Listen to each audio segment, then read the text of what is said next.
তোমরা বেশি ঝামেলা করলে মানুষ বলবে যে হিরো আলম।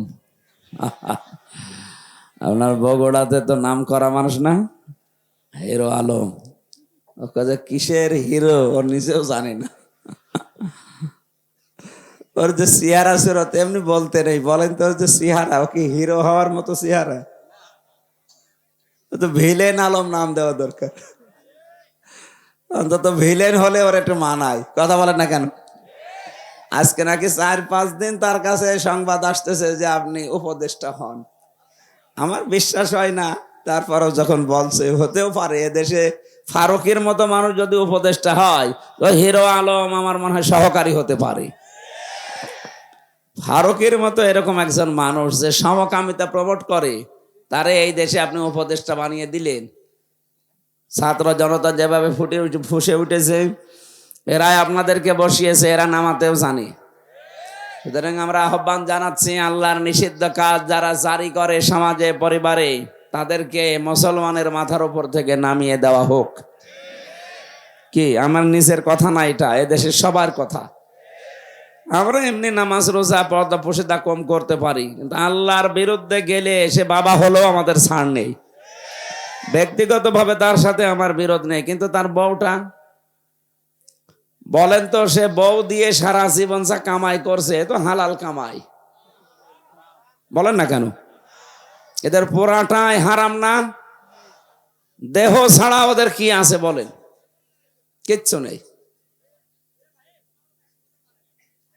হয়তো গলন্দ ঘাটে অথবা যশোরে মেয়েরা ওপেন গোপনে দেহ ব্যবসা করে, আর এরা সিনেমার পর্দায় যা ঘটায়। পরকীয়া প্রেম কি করে করা লাগে, সমকামিতা প্রমোট করা লাগে, এগুলো তারা সিনেমা বানায় বসে বসে, এগুলো অভিনয় করার বউদেরকে দিয়ে। বলেন নাউজুবিল্লাহ। নবীজি বলেছেন আদ-দাজ্জালু লা ইয়াদখুলুল জান্নাহ। প্রিন্সিপাল সাহেব আছে এখানে, মোজাক্কার দিয়েছেন আল্লাহ। নবীজি বলেন আদ-দাজ্জালু লা ইয়াদখুলুল জান্নাহ। মহিলাকে বলা হয়নি, পুরুষকে। যেই পুরুষ তার নিজের মেয়ে, বউ, মা, বোন এদেরকে পর্দার ভেতরে রাখতে পারে না, সেই পুরুষ দাজ্জাল। কথা বলে না কেন? এই হিসাবে ফারুকি সাহেব যে দাজ্জাল, ফতোয়া আর কারো লাগবে? একটা দাজ্জাল মানুষ 96% মুসলমানের মাথার উপরে থাকবে কোন কারণে বলেন? আশা করছি আমরা খুব তাড়াতাড়ি তাকে যেন নামিয়ে ওই জায়গায় একজন আলেমকে নিয়োগ দেন। সংস্কৃতি ইসলামের ভেতরে নেই তা না, এটা একটা ইবাদত।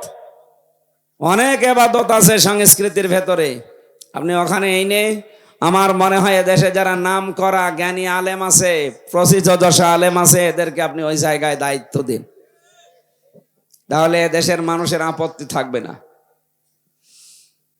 সবাইকে নিয়ে আল্লাহর দরবারে আমরা শুকরিয়া জানাচ্ছি, যিনি আমাদেরকে এখনো কথা বলার শক্তি দিয়ে রেখেছেন। জবান খুলে বলেন আলহামদুলিল্লাহ। দরুদ আর সালাম পড়ছি আমাদের নবী মুহাম্মদ রাসূলুল্লাহ সাল্লাল্লাহু আলাইহি ওয়াসাল্লামের প্রতি। কিয়ামতের ময়দান যখন আল্লাহ কায়েম করবে, প্রত্যেকটি মানুষ, একজন তো, প্রতিটি মানুষ, এমনকি যত নবী রাসূল সবাই বলবে ইয়া নাফসি ইয়া নাফসি, হে রব আমাকে বাঁচান। কে বলবে? আমি আমার চিন্তায় আছি, আমাকে বাঁচান। যেদিকে তাকাবে মানুষ, সেই দিকে শুধু এই আওয়াজ শুনতে পারবে যে আমাকে বাঁচান, আমাকে বাঁচান। হঠাৎ করে বিশাল ওই কিয়ামতের ময়দানের এক পাশ থেকে আওয়াজ আসবে, রব্বি হাবলি উম্মতি। তিনি বলবেন না যে আমাকে বাঁচান, তিনি বলবেন আমার উম্মতকে বাঁচান। কোন উম্মত? যে উম্মত বিনা ভোটে নির্বাচন করে 15 বছর থাকে না, এটা তো উম্মতই না। কেন বললাম বলেন তো? ওরা যে উম্মত না, শুধু বিনা ভোটে নির্বাচন করে ওনারা 15 বছর আছে এই জন্য উম্মত না, তা না। সূরা হজ 78 নম্বর আয়াতের মাঝে আছে। যারা আলেম আছে একটু দেখেন তো। আল্লাহ পাক বলেন হুয়া তাবাকুম ওয়া মা জাআলা আলাইকুম ফিদ্দীনি মিন হারাজ। আয়াতের প্রথম শব্দ হুয়া জেতাবাকুম, এ জেতেবা মানে নির্বাচিত করা। কি করা বলেন না কেন? বগুড়াবাসী নির্বাচিত করা হয় যে পদ্ধতিতে, ওই পদ্ধতির বাংলা নাম নির্বাচন। কি এটা ক্লাস চলছে, ওনারা ক্লাস নেয় ওনাদের ছাত্র ছাত্রীদের মাঝে, আর আমার ছাত্র ছাত্রী এই আমার 12 বাপের 13 ছেলে বোঝা বসে আছে, এক একটা এক এক রকম। নির্বাচিত করা হয় যে পদ্ধতির মাধ্যমে, এখানে যদি পাগলকেও জিজ্ঞাসা করেন সেও বলবে সেই পদ্ধতির নাম নির্বাচন। একটা বিবেক সম্পন্ন মানুষকে যদি বলেন এই 15.5 বছরে কোনো নির্বাচন এই দেশে হয়েছে, ও পাগলেও বলবে হয়নি। শয়তানকেও যদি বলেন ও বলবে হয়নি। শয়তানকে জিজ্ঞাসা করে দেখেন। এখন প্রশ্ন আসতে পারে শয়তান পাবো কোথায়? হ্যাঁ আছে, আমি একটা একটা করে কয়েকটা বলছি, গুনাগুন দেখেন তো শয়তান আছে কিনা। আল্লাহ পাক বলেন ইন্নাল মুবাযযিরিনা কানু ইখওয়ানাশ শায়াতিন ওয়া কানাশ শাইতানু লিরাব্বিহি কাফুরা। আপনি নামাজ পড়েন না, শয়তানের ভাই, এ কথা কোরআন হাদিসে নেই। রোজা রাখেন না, শয়তানের ভাই, এ কথা কোরআন হাদিসে নেই। আপনি পর্দা করেন না, শয়তানের ভাই, এ কথা কোরআন হাদিসে পাইনি। কিন্তু কেউ যদি অপচয় করে সে শয়তানের ভাই। এ ঘোষণা কার? আল্লাহর। সূরা বনী ইসরাঈল আছে। শয়তানের ভাই কি হয়? শয়তান। আমি যেমন মানুষ, আমার ভাই যে হবে সেও মানুষ হবে। কথা বলেন না কেন? শয়তান যে হবে, শয়তানের ভাই হলেও সে শয়তানি হবে। দেখেন তো কত বড় ঘোষণা আল্লাহর। যারা অপচয় করে এরা সাধারণ মানুষ না, এরা শয়তানের ভাই। তাহলে যারা অপচয় করে আপনি দেখতে পান না তাদেরকে। শয়তান যদি জীবনে না দেখে থাকেন, অপচয়কারী দেখলেই বুঝবেন যে শয়তান এইটাই। 2 নম্বরে, এ পৃথিবীতে শয়তান সবসময় যৌনতা ছড়াতে ভালোবাসে। ওর কাছে লজ্জা স্থান খুব মায়া মহব্বতের জিনিস। এই জন্য নবীজি শিখিয়েছেন, যখনই টয়লেটে কাজ সারার জন্য উলঙ্গ হবে, সঙ্গে সঙ্গে তোমাকে বলা লাগবে আল্লাহুম্মা ইন্নী আউযু বিকা মিনাল খুবুসি ওয়াল খাবাইস।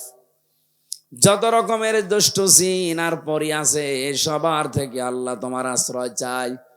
বিশ্বনবী জানিয়েছেন এ দোয়া পড়ে যদি কেউ বাম পা দিয়ে বসে, শয়তানের চোখের উপরে পর্দা পড়ে যায়। অথচ এখানে কত মুরব্বী মানুষ বসে আছে জীবনে এ দোয়া পড়িনি। কথা বলছে না কেন? বের হওয়ার সময় আপনি যখন বলেন গফরানাক, হে আল্লাহ আমি ক্ষমা চাচ্ছি, কারণ এই যে 8-10 মিনিট 15 মিনিট আমি টয়লেটে বসেছিলাম, আমি তোমার কাছে ক্ষমা চাইতে পারিনি, দয়া করে মেহেরবানি করে তুমি আমারে ক্ষমা করে দাও।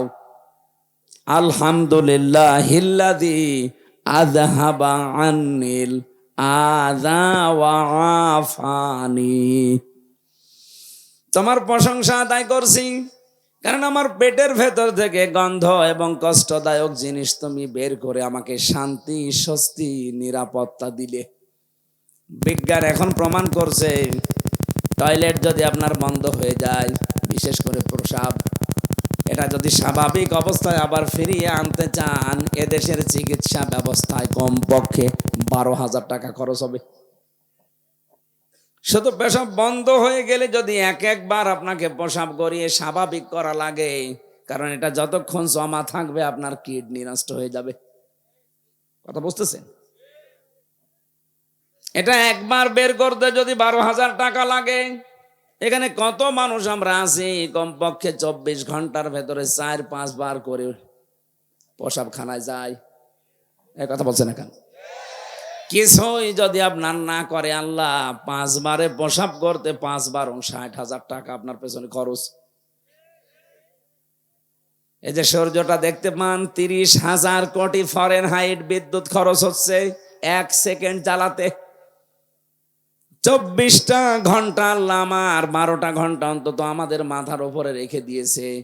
এক এক সেকেন্ডে যদি 30,000 কোটি ফরেনহাইট বিদ্যুৎ খরচ হয়, কোনদিন জিবরাইল এসে বিলের কাগজ নিয়ে বলে না যে ভাই এই টাকাটা দেন, বলেছে?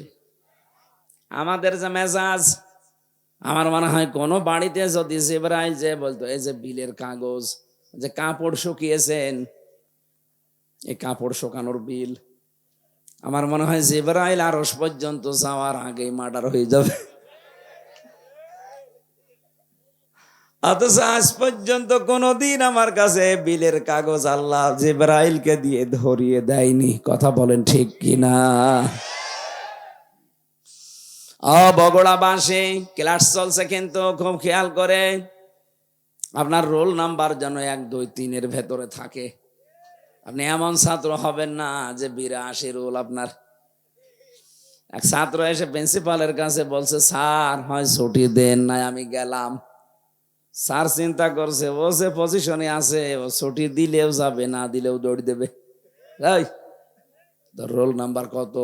82। 82 রোল। ছেলে মেয়ে কয়টা ক্লাসে? 82টা। 82টা ছেলে মেয়ে, ওর রোল নাম্বার 82। ও খুব ভালো ছাত্র। বলেন বলেন, ও জীবনের কোনো উদ্দেশ্য আছে? ও শুধু আসে আর পালিয়ে চলে যায়।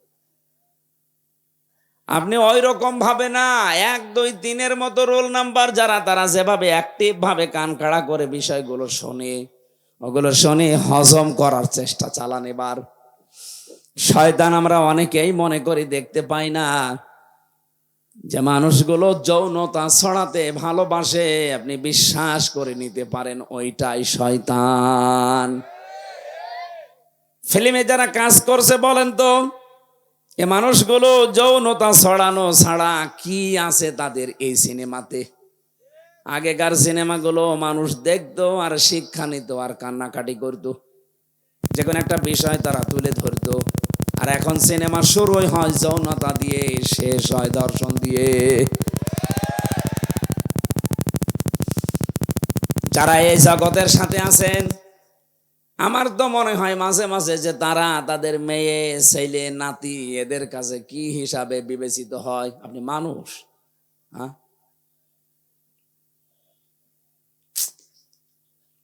এই কাজগুলো যারা করছে, আমি দেখতে পাচ্ছি গোপন একটা ষড়যন্ত্র করে এই মানুষগুলোকে আজ সামনে নিয়ে আসা হচ্ছে। আজকে একটা হিন্দু মহিলা স্ট্যাটাস দিয়েছে, ওর নাম আমি নিতে ঘৃণা করি, নাম নিলাম না, কুষ্টিয়াতে বাড়ি, না নামটা বলার দরকার নেই। এই মহিলা ঘোষণা দিয়েছে, আপনারা দেখবেন কয়েকদিনের পরে সমকামিতা আনার জন্য নিজেরাই আন্দোলন করবেন।